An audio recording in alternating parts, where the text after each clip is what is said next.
Hi, I'm Steve Adubato. Thank you so much for watching. If you've been following us, we're doing a series called Democracy at a Crossroads. Talk about a crossroads. We're taping on the 13th of January, a historic day in our nation's history. There's an impeachment vote taking place. It'll be seen after that. We're honored to be joined by Anthony Scaramucci, who's a former White House communications director, also managing partner, SkyBridge Capital. Anthony, thank you so much for joining us. We appreciate it. It's great to be here, Steve. Thank you. I'm loving your room rating. I mean, you've got the Emmy back there and everything. You know, I'm trying to virtual signal here with all these liberal books behind me, but I mean, you got an exceptional room rating. By the way, I'm in the middle of reading your book from 2018. What is it called? Working? Give me the title of it. That one is probably Blue Collar President. Blue Collar President. That's right. Let me ask you this, because you have a perspective that very few people have. People see you on a whole range of programs, particularly with our good friend Chris Cuomo, who's been on with us many times. Put this in perspective.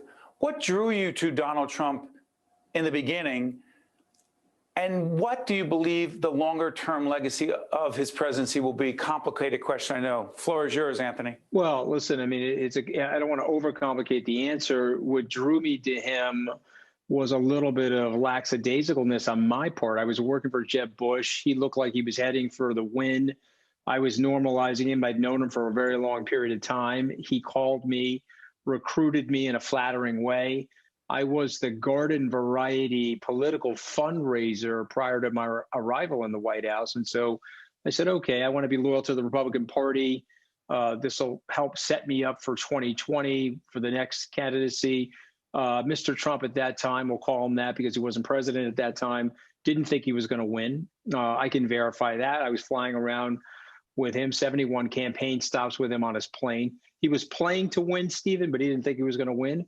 I said, okay, this will be wrapped up in November, and I will have been a good, loyal Republican, done what I thought was appropriate for the party. And he went out and he won. And so now once he won, the complexion of things changed. He offered me a job. People don't remember this, but he offered me the OPL job, which was to be the chief networking officer in the White House. I thought that was a good job for me. When Priebus and Bannon blocked that job using the Washington gamesmanship that you and I are now very familiar with, I let my ego get to me. And that's my mistake. I have to own that for the rest of my life. I basically said, these guys did a number on me. I'm going to go do a number on them. And that was an absolutely stupid thing. So people watching this broadcast, do not let your pride and ego get in the way of your decision making.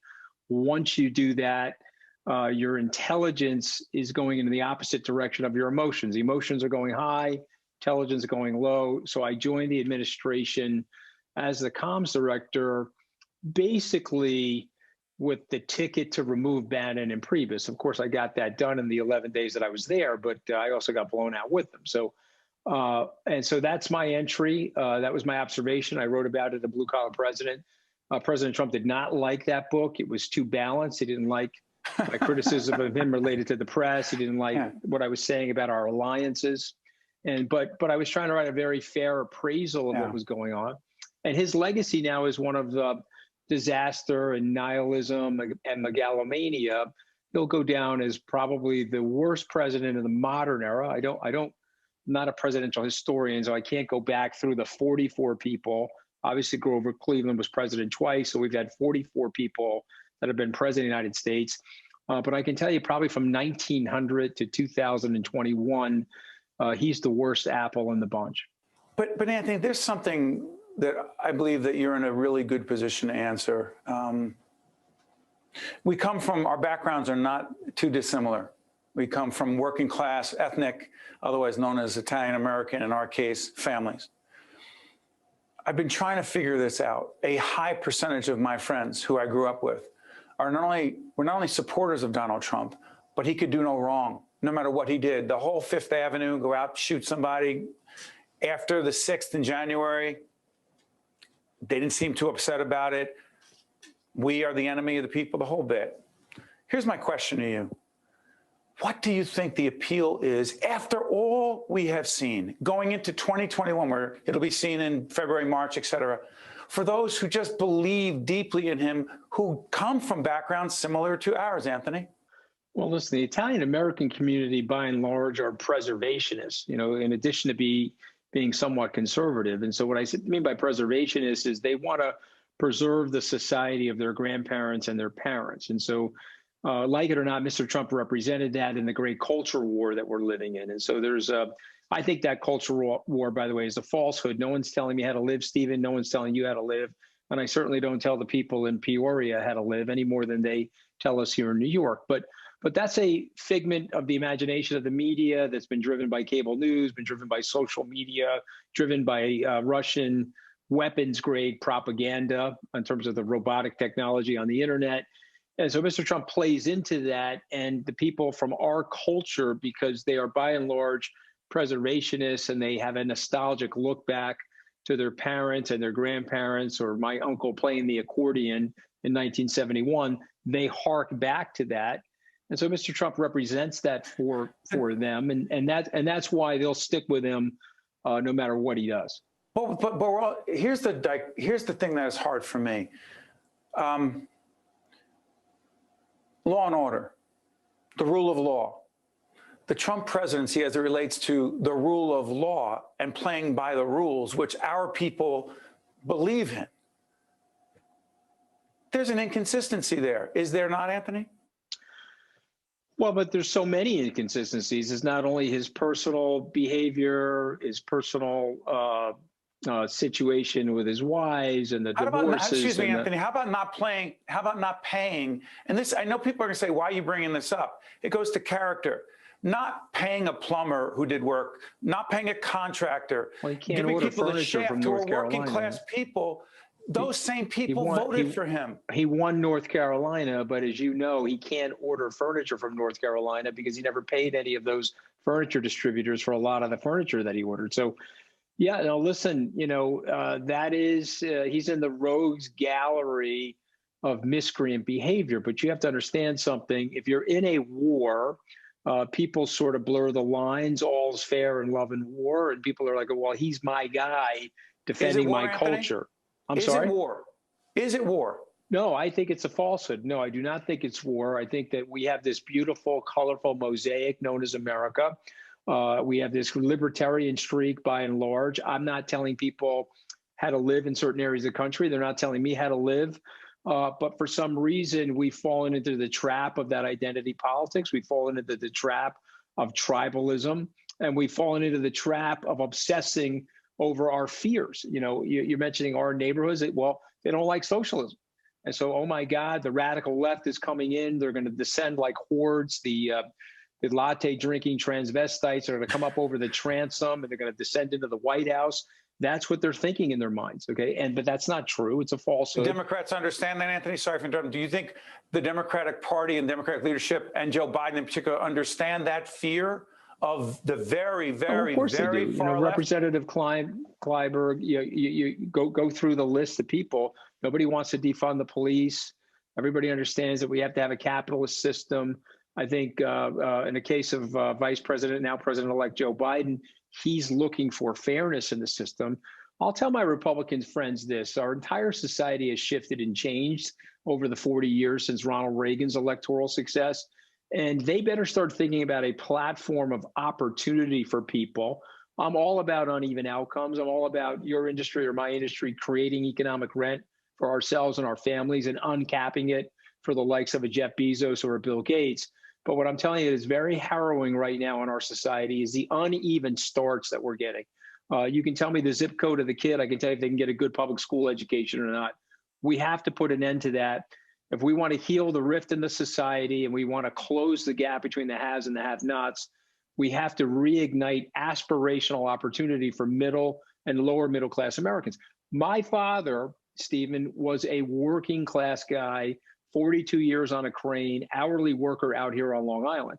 But he had an aspirational job and he felt like he was living in an aspirational working class family. And one of his kids was going to go on to live the American dream. And he would drive to the houses on the coast of Long Island. He would say, hey, Aunt, someday you're going to live in one of those houses. You're going to go to school. You're going to go to college, maybe law school. You're going to work super hard, live the American dream, and you're going to have a different living standard and lots of class mobility. Those very same families do not feel that way anymore.